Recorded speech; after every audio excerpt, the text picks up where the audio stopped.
Materiales necesarios para ensamblar una computadora. Necesitamos un desarmador de cabeza plana mediano, un desarmador de cabeza de cruz mediano, pinzas de punta, botecitos para guardar los tornillos para que no se te pierdan, pulsera antiestética y un adaptador de corriente, es opcional.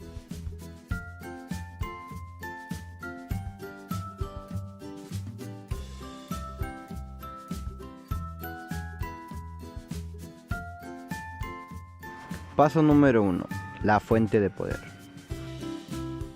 En principio, si hemos adquirido un gabinete que no incluía fuente de alimentación, lo primero será montar la fuente del chasis del gabinete, para lo cual se lo ubica de manera que el ventilador dispensador de la misma quede orientado hacia la parte posterior de la casa y que los cables de alimentación queden hacia el interior.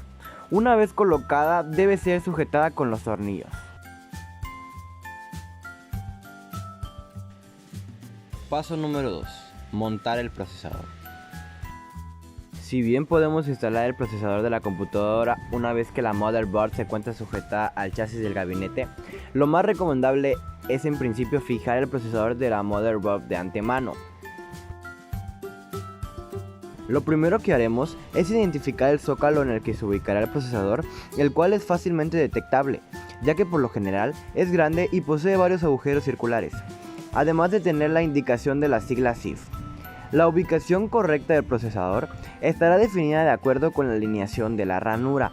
El CPU posee una marca a una de sus esquinas recortadas, que es lo que nos permitirá colocarla de manera correcta, ya que obviamente esta marca debe coincidir exactamente con lo que tiene el zócalo. Colocamos con cuidado el procesador sobre el zócalo y sin ejercer mucha presión insertamos los pines del procesador en las ranuras del zócalo.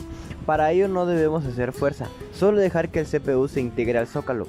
En el caso de que esto no suceda, posiblemente se deba a que el procesador posee alguno de sus pines doblados, el cual podremos enderezar con mucho cuidado con la ayuda de un destornillador plano. Luego bajamos la sujeción del zócalo a fin de que el procesador quede bien fino al motherboard. Una vez realizada la tarea, y solo en el caso de que el procesador no incluya dispensador de fábrica, deberemos montar uno sobre el CPU, utilizando los anclajes que incluye el zócalo.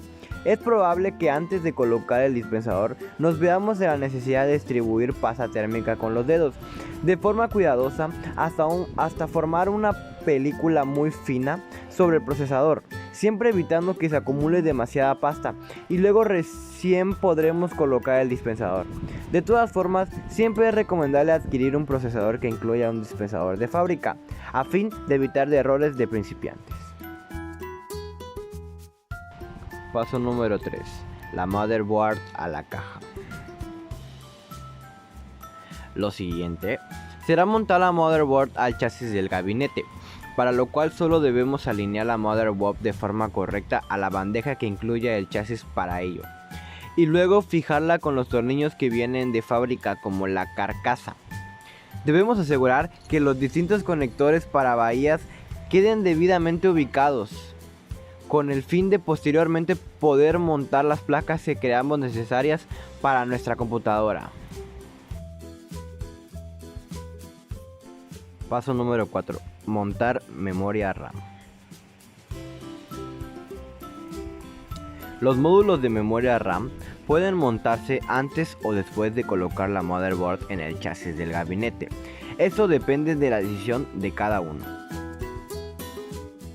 Una vez que identificamos los bancos para la memoria RAM, debemos colocar cuidadosamente cada módulo sobre ellos y empujar el mismo lentamente y sin ejercer fuerza hasta que escuchemos un clic.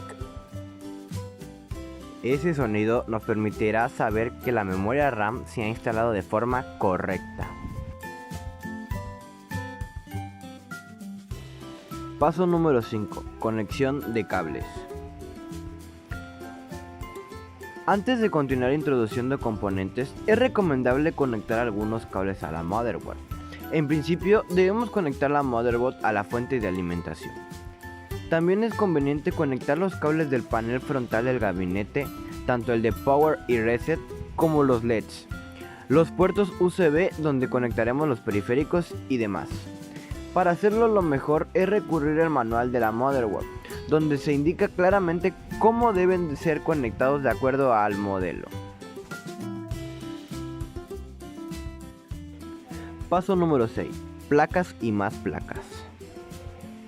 Si hemos decidido incluir en la PC alguna placa extra, como puede ser una placa de video, una de Wi-Fi o una de Ethernet, este es el momento preciso para montarla.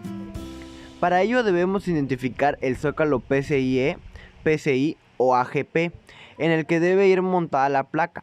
Se la coloca de forma que los pines coincidan con el conector y presionamos sin fuerza hasta escuchar el clic que nos indica que ha sido fijada. Paso número 7. Montar dispositivos. Lo siguiente será conectar los dispositivos internos de la computadora, y en primer lugar lo haremos con el disco rígido. Esto debe ser colocado en el soporte que posee el chasis del gabinete. Para ello, y una vez bien sujeto con los tornillos adecuados, iniciaremos el conexionado.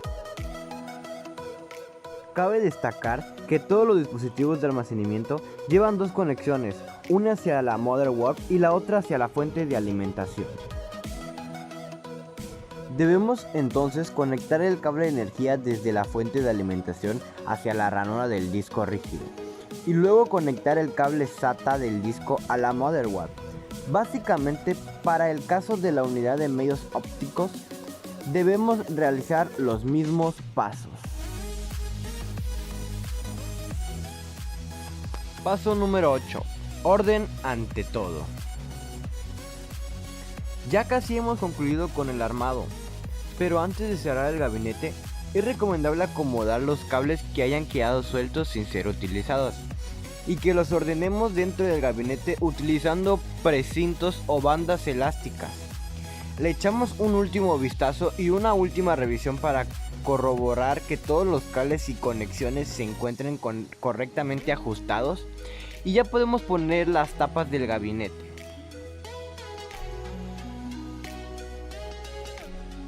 Paso 9. El momento decisivo.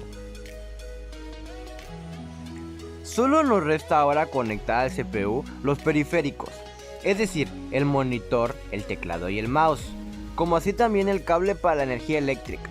Si todo sale bien y el equipo enciende, solo restará configurar los parámetros de la computadora y comenzar a instalar el sistema operativo que hayamos elegido.